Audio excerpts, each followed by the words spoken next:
Thank you to Skillshare for sponsoring this video.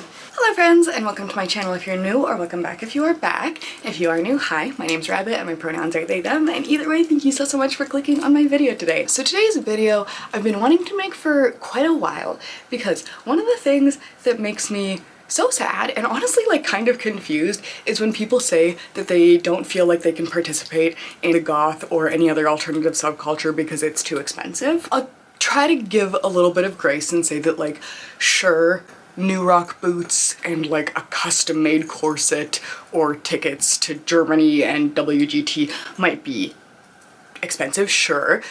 That doesn't mean that it's completely inaccessible. Goth and other alternative subcultures are not about buying things. They're about like the community, the creativity, the music, the art, the history, the movies, the architecture. There's so many things, so I'm gonna throw a lot at you guys. Some of it may or may not be applicable. I've lived both in a small town and in a major city now, so I'll try to give tips from both those perspectives, and I hope that you can use this as a resource to kind of expand the things that you are interested in instead of restrict them. One of the parts of this video that I'm really excited about is all the hobbies that I'm gonna talk about. There are so many beautiful and especially like artistic and creative hobbies that I think fit really well into the alternative subculture, and the sponsor of today's video is a wonderful way to learn even more about those. So thank you to Skillshare for sponsoring today's video. As I was doing research for this, I was kind of interested in seeing what kind of writing and poetry and art classes would be available on Skillshare, and as usual, they have stuff for whatever you're interested in.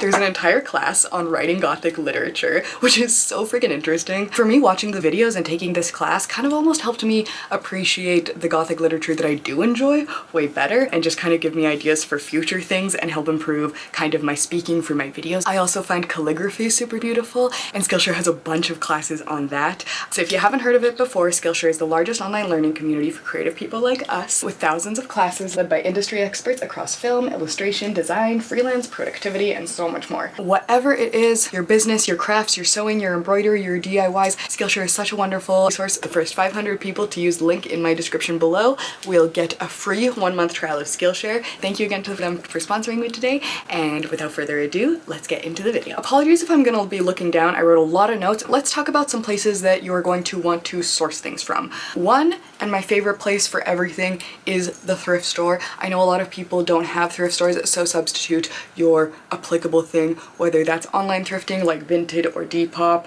Craigslist, Facebook Marketplace, flea markets or antique malls, estate sales or garage sales. Surely there has to be something of secondhand swapping in your community, maybe, that you can like dig into and look into around. Dumpsters slash recycling centers slash like the street and free Facebook groups and Craigslist. So depending on your city, most major cities that have a recycling center will have a spot that have stuff that they'll usually sell for super cheap, things that people are throwing away that are still functional. So that's a wonderful, wonderful resource for like furniture, CDs, DVDs, that kind of things. Also, I used to live above a used record store, and the amount of times that just piles of records and CDs and whatever would be, it was usually records, but the amount of times the piles of them would just be left by the dumpster out back. If you have like local used bookstores, local used music stores, anything like that, peruse around their dumpsters. They might like put things out in boxes that are like easy to grab. And the library, my beloved, and not just for books, music, and movies, but a lot of libraries these days also have a lot of things that you can rent out, like sewing machines, photography equipment. Look into your local library, see what resources they have, even just printers that are helpful for art projects like collages and stuff. Support your local library, because the more resources that we use from them, the more funding they get. In my library, you do have to be over 18 to rent out a lot of the stuff like the sewing machines and the photography equipment. If you're underage, perhaps your school has some sort of things that you can borrow there. Now that we've gotten out some basic sources, let's talk about music. Okay, so this is one of the best parts of the subculture in my opinion, and as a person in the modern age, we have something that goths in the 80s and 90s did not have access to, which is the freaking internet. This is one of the reasons when people say they can't get into goth because it's too expensive. I'm like, what are you talking about? YouTube is free. For me, I'm kind of an old man and never got onto Spotify. I still use CDs and download all my music, but I do understand that Spotify is a great resource for also discovering music nowadays. One of my favorite places to to look is also Bandcamp. It's full of small and independent musicians, so you can find bands with really interesting sound that you might not be able to find anywhere else, and you can also support them directly. My big suggestion for this is if you buy their music on the first Friday of the month, that is Bandcamp Friday, and that's when Bandcamp gives all of the profits directly to the artist. If you're not sure where to start on favorite bands, there's loads of lists online that like have the big boys of like Joy Division and Bauhaus and Susie and the Banshees and like all that kind of stuff. If you want my personal favorite recommendations of like goth music, my favorite band of all time, I've mentioned this before, is Cinema Strange. I also really like the Sisters of Mercy, Horror Vacui, Paralyzed Age, 45 Grave, The Cramps, The Cure, Voltaire, Typo Negative, Poltergeist, Catherine's Cathedral, The Damned, London After Midnight. Bandcamp is great because you can donate to artists, there's pay what you want albums, free downloads. In terms of live music and that kind of thing, if you can find smaller club nights and venues and stuff, that's gonna be way cheaper than like big giant festivals. I'll talk about that more in the community and event section, but yeah, obviously smaller, more local stuff is gonna be way cheaper. And for unexpected music finds, the thrift store can be super fun. Sometimes you'll just find an album for like $1 that like you'll be like, I'll take a chance on that. This is how I found Streetlight Manifesto when I was like a little child.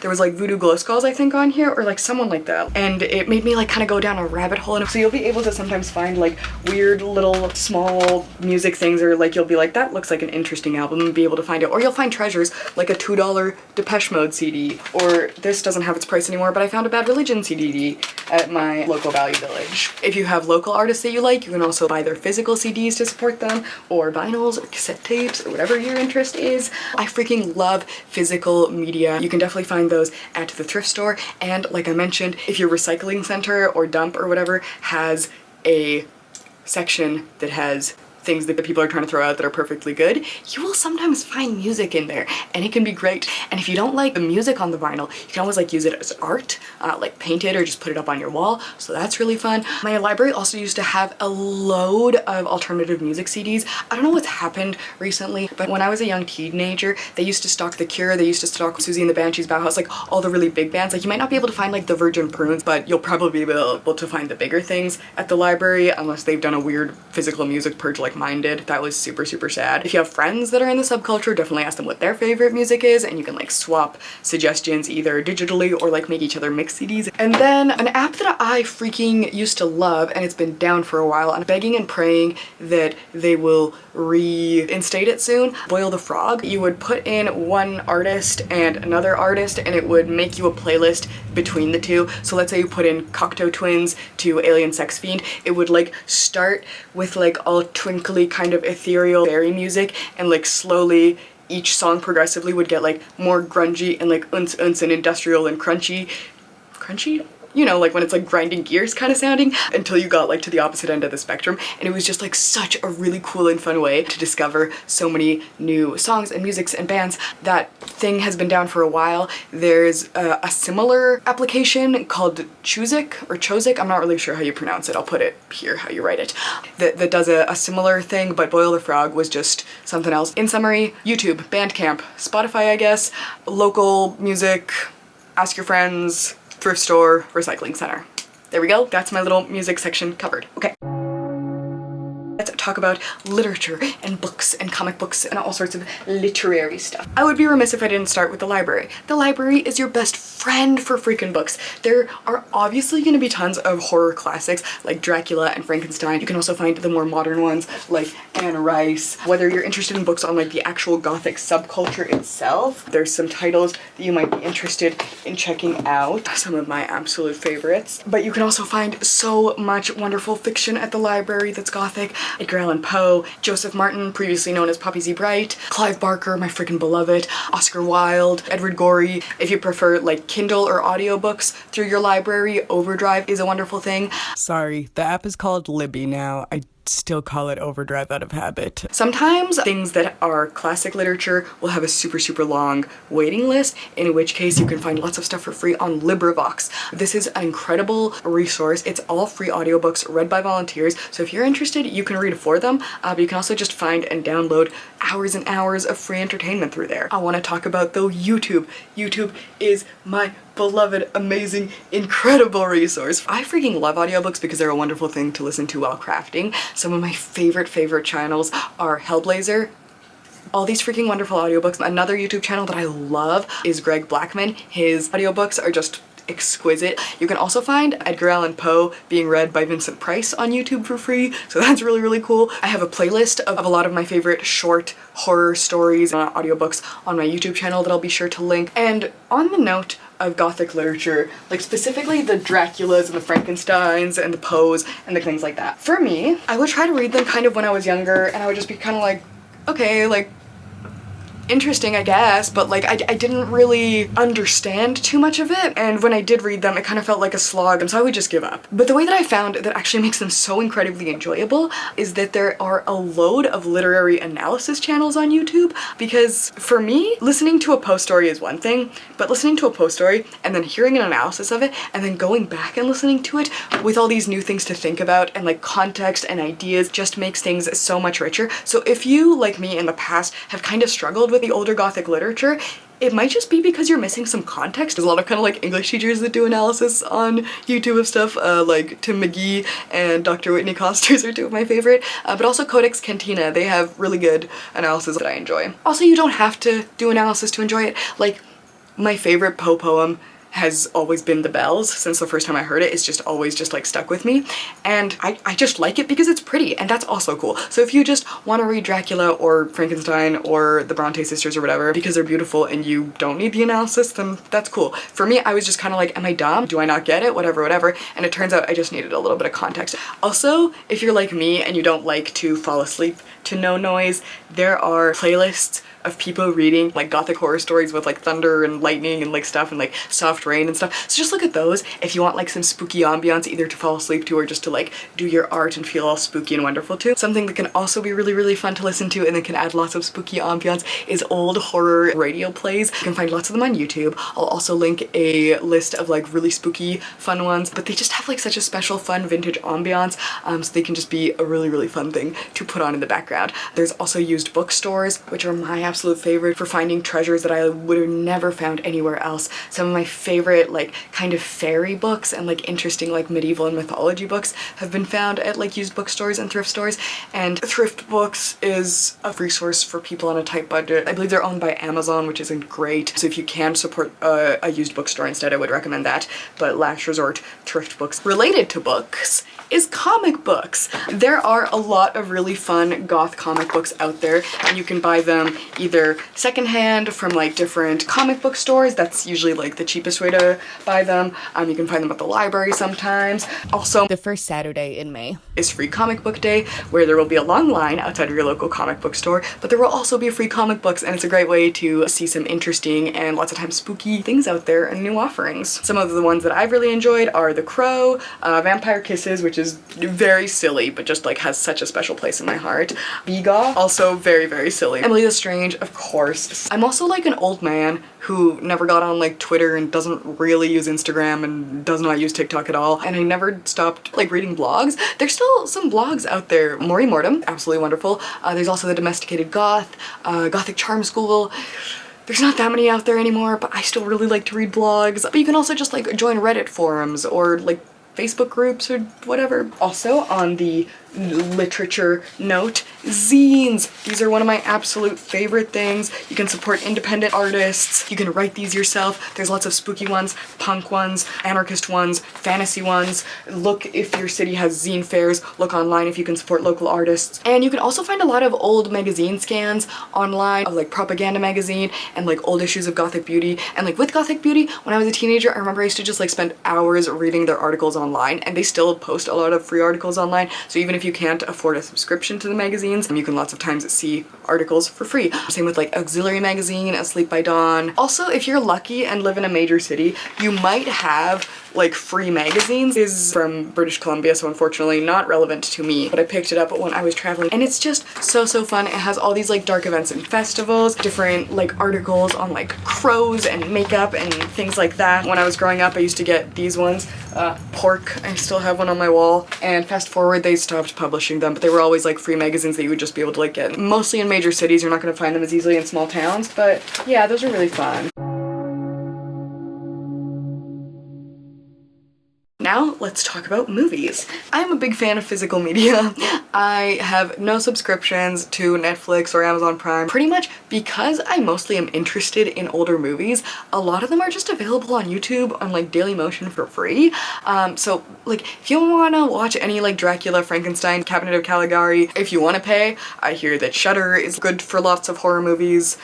Netflix I feel like is just going downhill, but that is an option, and you can always like do the free trial subscription thing and then cancel it. You can also check out your library for lots of DVDs and Blu-rays. Mine is completely stocked with loads of fun things. In terms of suggestions for spooky movies, one of my favorite people to get suggestions from is the Gothic Alice. She has tons of videos on YouTube that are movie recommendations. She also has lots of lists on Letterboxd. I mostly like collecting physical DVDs from the thrift store, from the dump, these kind of things. Most of them are like a couple bucks from Value Village. I'll put maybe like a list of some of my favorite spooky movie classic things here.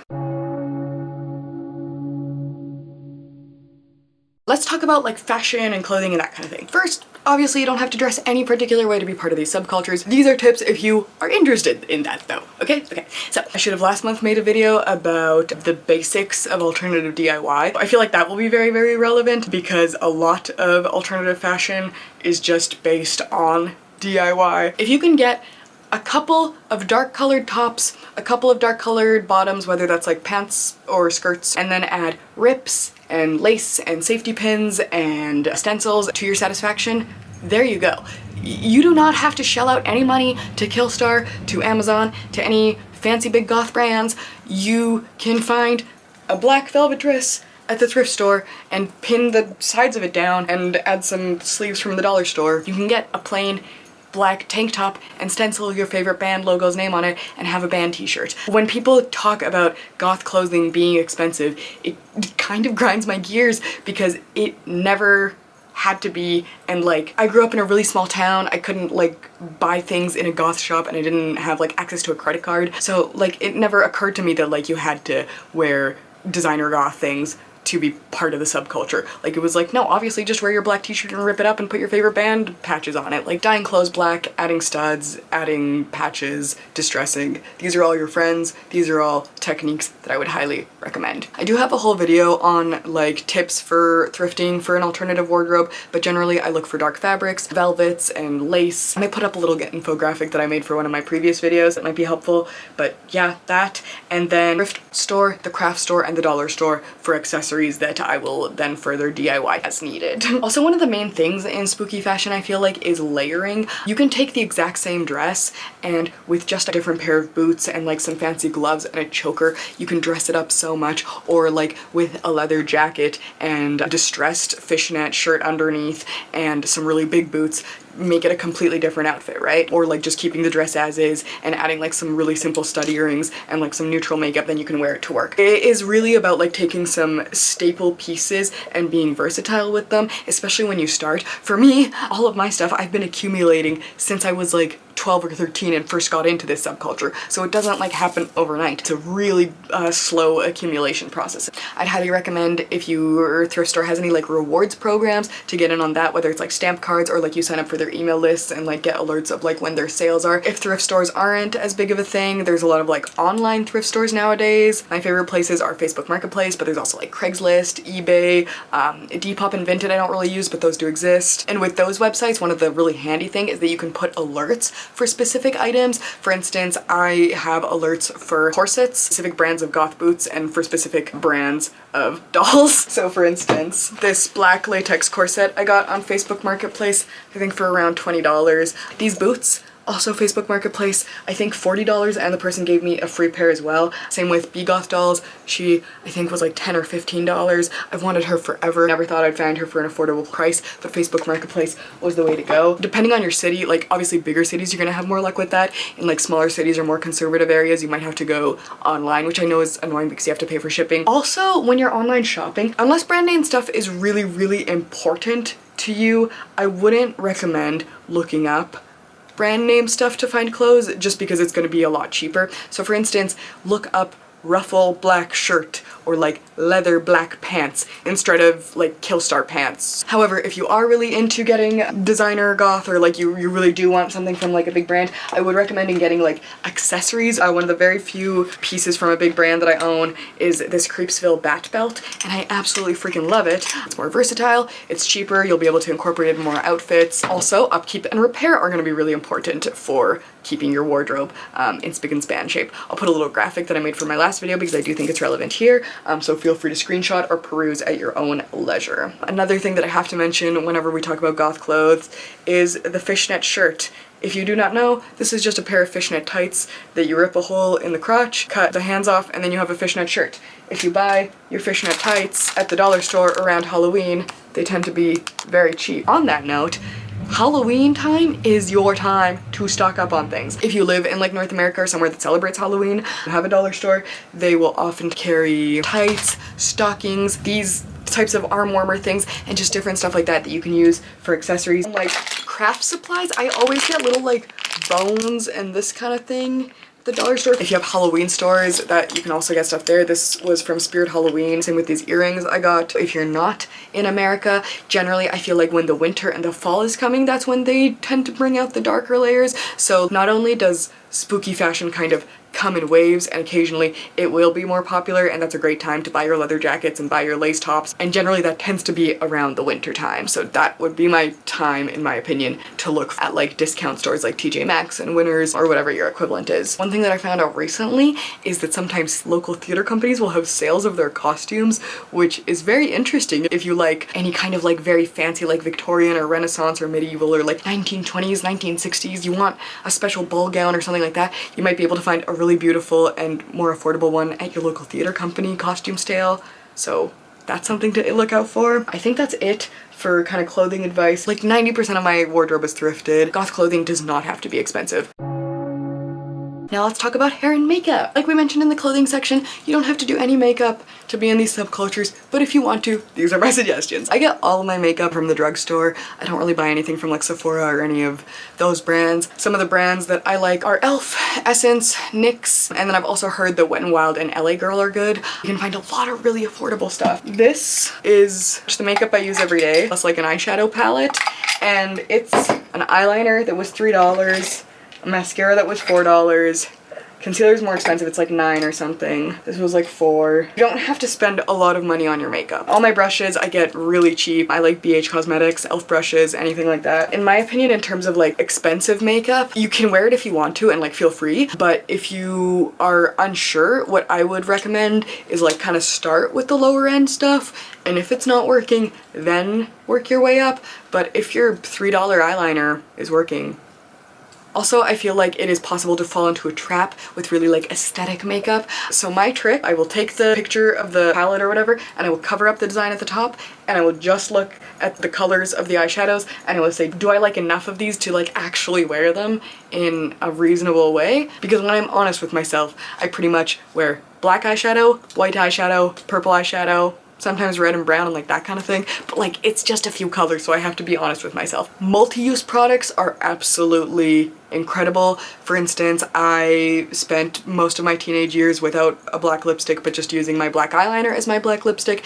and also as my eyeshadow base, and also as my eyebrow pencil, so you know, those things can be done. Same with like, if I want to wear a green lipstick or something, I'm not gonna go out and buy a whole tube. I just put some chapstick on and then like put a little bit of the eyeshadow color over top of it, and it works out fine. If you do want kind of fancier makeup and you don't want to get drugstore ones, I know they sell like designer-y makeup at like TJ Maxx kind of thing. That could be something to look out for. They have like clearance and sales on them. Let's talk more about the eyes, because that's kind of my favorite thing. Single pan black eyeshadow. ColourPop just sells these like singles of black eyeshadow, because lots of times I'll think when buying a palette like this that I'll use all these colors, but in reality I'm only using these two, so I might as well just buy these two, you know what I mean? If you are like that too and you know you just are gonna go through a lot of black eyeshadow, you can just buy a single one instead of buying a palette because it has a black eyeshadow in it. On that note, ColourPop, which I like, also has these like build your own eyeshadow palettes, and that way you know that you'll actually use everything. For Goth lipsticks, you can get a lot of just like plums and dark reds and cherries and that kind of thing at the drugstore year round, but around Halloween is when they tend to pull out the black lipsticks too. My favorite black lipstick that I use all the time is this one, and I get it at the dollar store at Halloween. I just stock up and it's great. But you can also find like CoverGirl or whatever black lipstick at Halloween. However, they tend to not be as good as this one, which is wild. That's been my experience, but what can you say? I also like getting a black lip liner around Halloween, or just like I said before, black eyeliner, and then you can layer that with like a red lipstick or a purple lipstick and get this like really pretty ombre lip color. If you want to do like the very white corpse paint kind of stuff, I really like Ben Nye. I get this at the costume store. This was like $8. I've been using it for all my clown looks. The cream colors are great if you want to be comfortable. The clown paint is great if you do not want it to budge, but that's going to be really annoying to get off. And then for removing really heavy makeup, if you're having a lot of trouble with it, it's oftentimes because oil-based makeups needs an oil-based thing to remove it. So you can either get like a cleansing balm or just use straight up like coconut oil, olive oil, and it'll help makeup budge a lot. You also don't have to buy any like fancy brush cleaners. I straight up just use a bar of soap on everything. And then let's talk about some hair stuff. For hair color, I get mine always at the drugstore. If you live in like a big city or like somewhere that's not super conservative, you can usually find like interesting spooky colors. If you do, you might have to go for online shopping, but you can always just find black hair dye at the drugstore regardless of the area you're in and do it yourself. If you have really dark hair, you might have to bleach it first, but I've always done that myself and it's been fine. I know that's like not ideal, but you know, we do what we have to do. To keep hair dye lasting longer, I always shower with a shower cap unless I'm washing my hair, and I try to wash my hair as little as possible.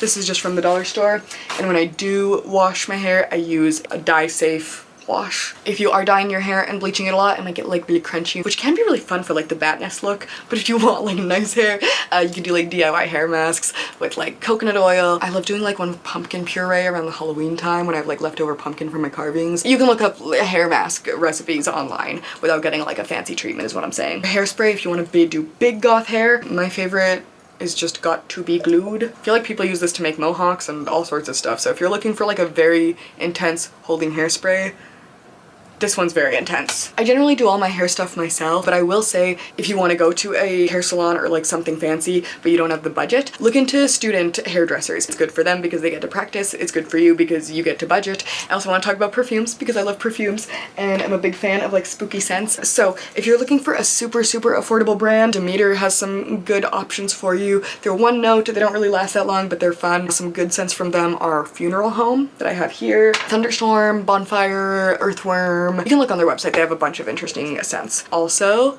House of Glory, I really like. I love their fall collection. This one is Samhain, but they also have like caramel apples and golden corn cakes and red roan, which is like strawberries with oatmeal and like all this beautiful stuff.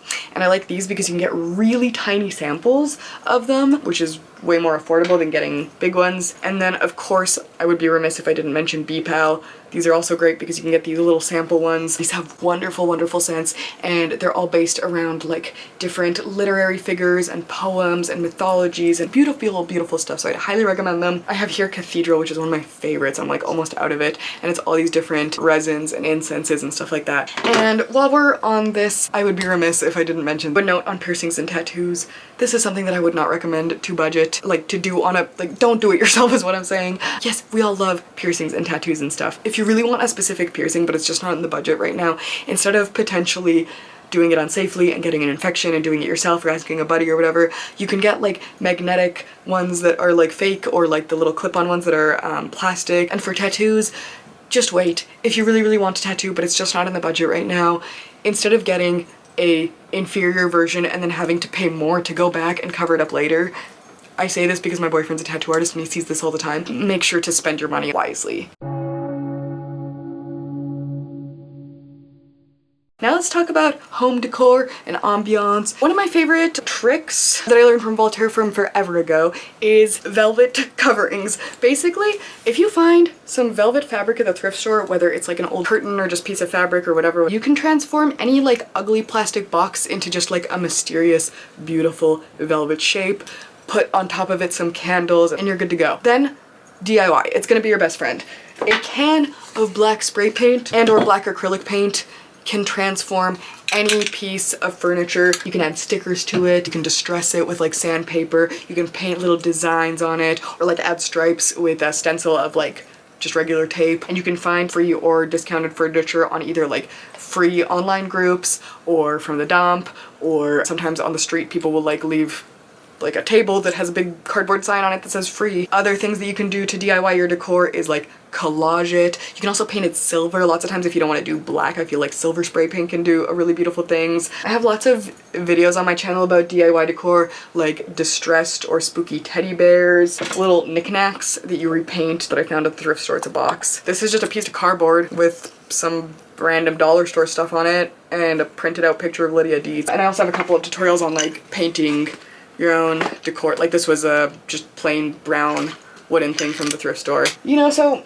with a little bit of creativity, it doesn't have to break the bank. Thrifted picture frames are also a really good thing for decor. I obviously don't really care about picture frames, but they can make things look really beautiful and elegant and fancy. In terms of things that you might want to print out and put in those picture frames, album art or like movie stills, pictures of your favorite musician, vintage horror posters, any like spooky old like Halloween cards, I don't know. For printing out images, if you don't have a printer yourself at home, you can always use one from your library or school if you're still a student. I also feel like lighting is really important, so you can get lots of beautiful spooky lighting with string lights, fake candles, real candles. If you get string lights around Halloween, you can find them in like little like bat shapes or like skeleton shapes and like stuff like that. Throw like kind of gauzy fabric over lampshades to make it more diffused. You can also get those like kind of gamer light things to get different colors in your room. Like I feel like a room flooded with red or purple might be like kind of fun and spooky. I also really like incense for ambiance. Also music is amazing. Just making free playlists on Spotify or YouTube, you can do that and have free spooky ambiance for however long you want. Voltaire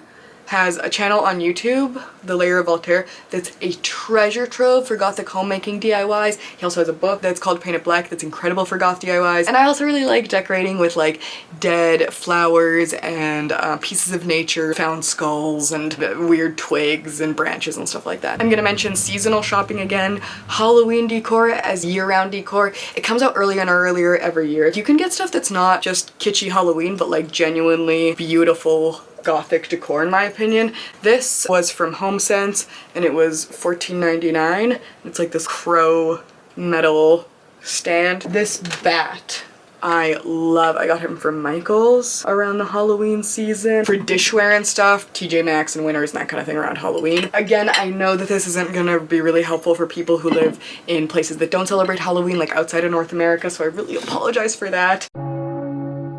Now let's go into hobbies, which is such a fun thing that I want to talk about. Like I mentioned, I'm not saying you have to do all of these or any of these. I'm just saying these are things that if you are darkly inclined might interest you. DIY crafting. You can sew, you can crochet or knit or cross stitch or kind of do any fiber arts. Alt Knots is one of my favorite goth crocheters out there, and from what I see, there's a lot of fiber artists out there nowadays that do goth patterns and stuff. Polymer clay, you can make a lot of your own jewelry, you can make miniatures, writing, write gothic poetry, short horror stories, gothic romances, spooky comic books, zines, a dark fantasy novel. You could journal, and if you want to, you can also correspond with others. Like you can find other goths to pen pal with and be like all romantic and write letters to each other, and like romantic in like the historical sense, not in like the love letter sense. Also, prisoners don't get a lot of letters, so I feel like that is always a great thing. If the idea of pen paling is appealing to you, there are so many programs out there that help you connect with those incarcerated. They would love to receive your letters. Sketching and drawing. You can create your own beautiful spooky art with your pencils, with your pens, with watercolors. There's lots of inexpensive materials out there. You can do gothic calligraphy like I like to do and practice like beautiful old lettering styles. Photography and videos. You can take photos of abandoned places and like urban exploring. You can take photos of graveyards and like spooky natural landscapes. You can edit your pictures with like all the little free photo editing apps that are out there. You can also be your own model and take pictures of yourself. One of my favorite freaking websites growing up was Rookie Mag, and I see so many beautiful photo shoots that people would do of like themselves and their friends, and then they would collage the pictures. Also making music. Not one of my personal things. I love to listen to music, but making it is not my interest. But you could create music either by yourself in your room with like those GarageBand types apps. You could write just like gothy lyrics or just learn the lyrics of your favorite spooky songs. One of my favorite things to do growing up was just learn obsessively all the lyrics to my favorite gothy songs. Cooking and baking, one of my favorite things. I know it doesn't seem like a particularly goth thing, but you can find lots of Halloween recipes online that are super, super fun. That's one of my absolute favorite things to do, to the point that I made myself a little Halloween themed cookbook. All like spooky vegan recipes for myself that I like to do, and I like added little watercolor paintings and stuff to them just because they make me really happy. Also, you might be interested in acting, whether you're in school and can join the drama club, or maybe there's like a local theater group and you can do like dramatic gothic poetry readings with them, or dress up in beautiful medieval dresses. One of Cage and I's favorite things is do graveyard wandering. Every time we visit a new place, we try to see what the local graveyards are like, see if we can find any like map and like histories. You can find tours that are either low cost or free. You can also see if there's any societies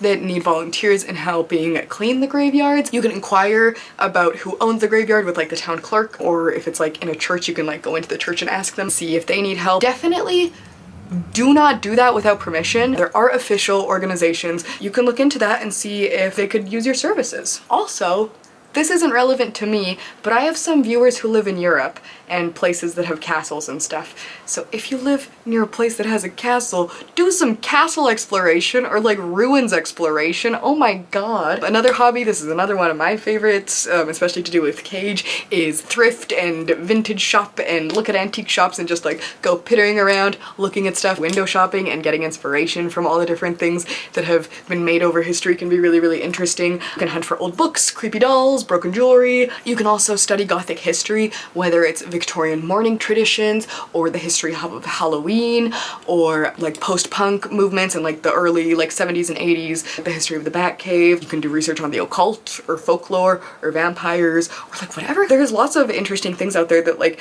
have free resources, whether it's YouTube channels or books that you can borrow from the library or like podcasts that you can find. I don't think I mentioned them, but Cemetery Confessions is a great gothy podcast that has like free episodes that you can listen to and immerse yourself in the subculture that way. Museums might also have some like interesting spooky things, especially around Halloween time, and then you can always look at their website to see if there's discounted rates. A free hobby that I love to do, especially with Cage, is stargazing, and you can like learn about the constellations and just do like nighttime wandering. There's also a lot of like nature kind of hobbies, so I kind of lump these three together. One is like nature collecting, bones and moss that you find in the forest, preserving spider webs that have been abandoned by spiders, or like twigs to make crafts, but like respectfully and while making sure to maintain the environment and not taking too much, you know, basic stuff. You could also do some gothy gardening.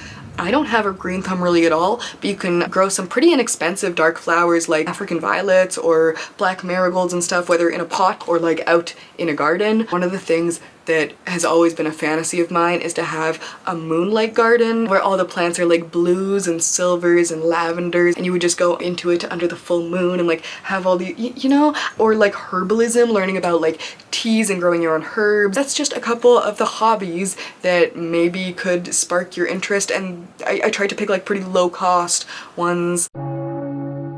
Now it's time to talk about community and events. Obviously, if you are in like a small town, you can find a lot of friends in the online community, whether that's like Facebook groups or Reddit groups or forums or whatever the kids are using these days, I guess like TikTok and Instagram and stuff, I don't know. I also really like Tumblr, and I think a big part of social media is like making sure that you're also participating. Like instead of just watching and reading, you can also post your own things, or if you're not comfortable posting your own things, at least post comments and interact and like that kind of thing. It just really makes creators' days, at least speaking from personal experience. In terms of goth nights and stuff, sometimes smaller ones at like local venues, like I mentioned, are gonna be way cheaper than like a big festival, and lots of times they will have early bird deals. So if it's like a bigger event, sometimes the early bird deals will be like if you buy your ticket early, but sometimes they also have like the tickets are $5 if you show up before 10 p.m. and then $10 if you show up after 10 p.m. Just like see what they have around that. Or you can offer to volunteer, so if you can help with the venue for either a discounted or a free entry. Growing up, I was really lucky that there were a couple of all ages venues, and now those have all shut down, which is really, really sad.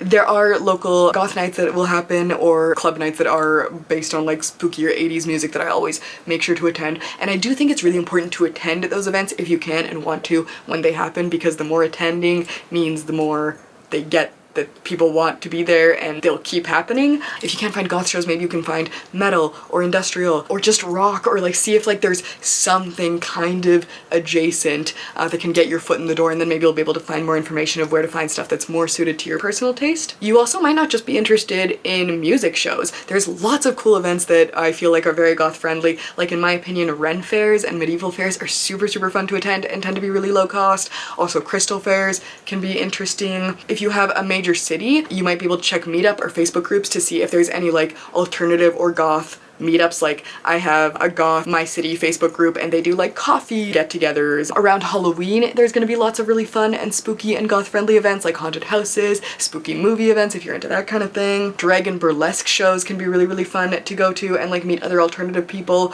Art shows, especially like student run ones, indie horror movie nights and like midnight screenings and any kind of like small movie theater stuff. Oddities and curiosities shows, such a treasure trove. Any kind of like little independent markets. And also if you live in a major city, you probably have like those telephone poles that have posters that people put up on them with different shows. Always look for those because lots of times it'll be like basement shows or like super cheap, like $5, $10 entry. You might also want to look into swap meets or do like clothing exchanges, either with fellow alternative people in your area or with your friends. And then if these aren't events that exist in your area, can you organize any of them perhaps? Could you go to your local library and be like, hey, I want to do a Poe reading of whatever here, or I want to do a zine making class introduction, you know, get together here. Librarians oftentimes will want to help you with that kind of things. You can post on Meetup, which is like a website, and be like, hey, does anyone want to do goth coffee or goth knitting? I don't know, whatever you want to do. If you have friends in this subculture, you can do little like DIY club nights at your house for free, or like have little like horror movie nights together, or you know, whatever you want to do. And also just by yourself, you can make your own zines, short movies, music playlists, videos, photos, your paintings, your poetry, your music, whatever, and share it with the community, because every time people share things in the alternative community, it just makes me so happy. It feels like it just gets so much bigger and better and more creative, and I just like love all the individuals that have ever contributed anything to it. It's just such a special place. If you've ever put your art or your music or your photos or whatever out there, thank you on principle. You're making the community a better place. The last thing that I want to mention, I know this is a video about saving money, but if you do happen to come into a bit of money, I would so recommend and beg people to spend it on like small local independent artists instead of a Shein or an Amazon or a Killstar. I'll show you guys. This is a candle that I got that is from a local witch that makes all these wonderful candles. They're all based around the Wheel of the Year. This one was the Mabon one. It's a beautiful candle. I way prefer this over like a Bath & Body Works one or anything like that. These earrings, Cage got them for me. They're little glass coffins with spider webs in them. He got them at this little craft fair. They're beautiful, real spider webs. I wear them all the time. This is a pin that I got for $6 at a local craft fair recently. It's made on a bottle cap and it's a little hand-painted cat. Art prints, local band merch, art from local artists. This one, have you seen this? Black Death Tour, 1347 to 1351s with the rats and the church. Are you joking? Like, I would so much rather, when I have my money, when I have a little payday, birthday money, whatever to splurge, to do that on an independent artist. And if you can't do that in person, obviously, Etsy, independent stores. And I'm not just saying that because I am like currently trying to make my money as an independent artist. I just really mean that the subculture really thrives on the individuals and the community, and there's so much more beauty in supporting your fellow alternative people and the people that make this place great and the people that put stuff into the world and like make things creative. And I'm not gonna like stand up here and pretend that I've never shopped on Amazon, but I will say that when and if you can, if you do have that extra money and you're like having that little itch to spend and splurge and whatever, if I could recommend that you spend it on your favorite musician, concert tickets, local art that you love, or like some sort of experience or like something like that, versus some mass-produced Amazon stuff, You know, that's all I'm saying. So yeah, I hope that was an okay video. I know I talked about a lot of stuff. I hope none of it came off too judgy or mean or rude or anything, and I hope it was like actually helpful. I hope that you feel like you can participate in the subculture. I'll have lots of resources linked below for you. The infographics, I'll be sure to upload them in a place that you can download them for free. Feel free to share any of your favorite budget saving tips, any of your favorite bands or artists. If you yourself are a band or an artist or make things or want to promote your Etsy shop, please share it. Of course, I want people like in the alternative community to like find out of each other. That's like the best part of having a community. So yeah, please remember that the subculture is not about spending money. It's not about doing things because someone else said so. It's just about enjoying yourself. Give yourself a big hug from me. Thank you again to Skillshare for sponsoring this video today. Hope to catch you in the next one, and have a good one. Alright, bye for now.